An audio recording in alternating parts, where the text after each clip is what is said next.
Hello and welcome to Press TV's Top 5. I'm Marcia Hashemi. Thanks so much for being with us. First story this hour takes us to the United States, where demonstrations across the country against President-elect Donald Trump have continued for a third consecutive night, with at least one protester being shot during confrontations in Portland, Oregon. 4 men are out with their guns.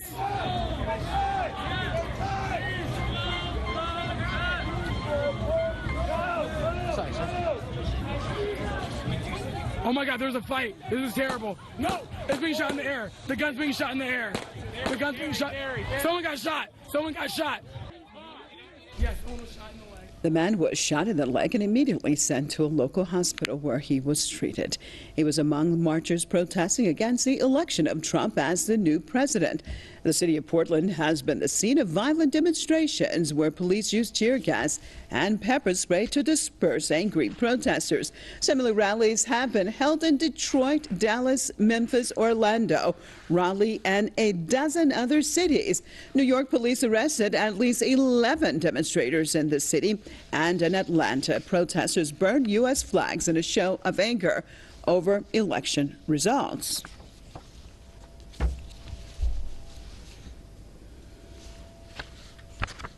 Let's cross over to Washington, D.C., joined by a member of the Answer Coalition, Mr. Brian Becker. Thanks so much for being with us. Well, tell me about the reaction to the election of Donald Trump. There's some that say, well, it was an election and you have to accept the results. Tell us about why you think the people are demonstrating in the way that they are. Well, there's a few important pieces to this. One is that Donald Trump actually lost the popular vote. By the time all the votes are counted, he will have lost by probably 1 million votes because the American government has a very archaic electoral college system, which was developed during the period of slavery and gives additional weight to southern states and rural areas with smaller populations. Those votes count more. So even though Clinton won the popular vote, she lost some of the key battleground states and thus lost the Electoral College.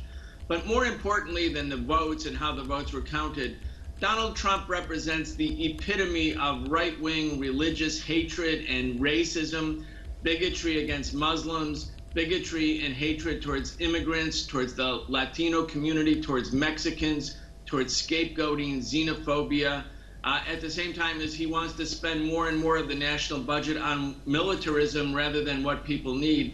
That's why people are in the streets right now all over the country. Hundreds of thousands of people are in the streets. Do you think that the Democratic Party would be actually one of the main problems had they not, there are many analysts that say, had the Democratic Party not tried to basically control Bernie Sanders, not allow him even to win, and he would have been the Democratic Party candidate? Do you think we would be seeing different results? Absolutely. There's no question. If Bernie Sanders had been the candidate of the Democratic Party, he would have crushed Donald Trump. As I said, Donald Trump lost the popular vote here, but won some of the key battleground states in industrial areas that have been very, very harmed by free trade, so-called free trade policies, and by deindustrialization that favor the rich and the banks. Those are the voters who are voting for Bernie Sanders.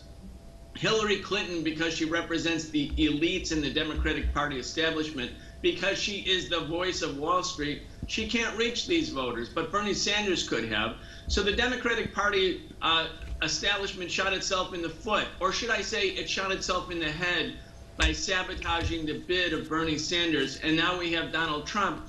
And you see President Obama says, hey, we're all part of the same team. We're Americans. We're all patriots. This was just an intramural scrimmage, like a sporting event. Now we want Donald Trump to succeed, because if he succeeds, the country succeeds. It's the craven capitulation by the Democratic Party establishment over and over and over again to the forces of the far right in America that have allowed the far right to ascend to the point where they are today. Well, don't you think, in general, looking at the political system, Brian Becker, in the United States, that it is totally dysfunctional, whether we're talking about the electoral vote? So we're talking about both parties, whether we're talking about the Democratic Party or the Republican Party, that many would say they couldn't really come up with the candidate of most people's choosing. What is happening? It's as if the political system is imploding inside of the U.S. Well, I don't know if it's imploding. That would indicate like a drama. I think what's happening is step by step, incrementally, it's grinding down. The American government represents an empire. It has global interests. It has 1,000 military bases around the world. It's very good at producing MX missiles, cruise missiles, and maintaining military forces around the world, including a Navy that's on all 7 seas and increasingly in the Pacific region. But it's not good at governance at home. It's not good at 1 out of 9 bridges in America, and there are hundreds of thousands of bridges. 1 in 9 could collapse any day because there's no funding for bridges, for highways, for infrastructure. In Washington, D.C., where I live, the metro doesn't work. Increasingly, things are getting worse. 93% of the counties in the United States are at a lower level than they were economically in 2007, 2008. So the stock market went up. It tripled in price in the last 7 years. But for most Americans, things are getting bad and worse, and the government is not functioning to meet people's needs. Thank you so much for being with us, Mr. Brian Becker from the Answer Coalition out of Washington, D.C.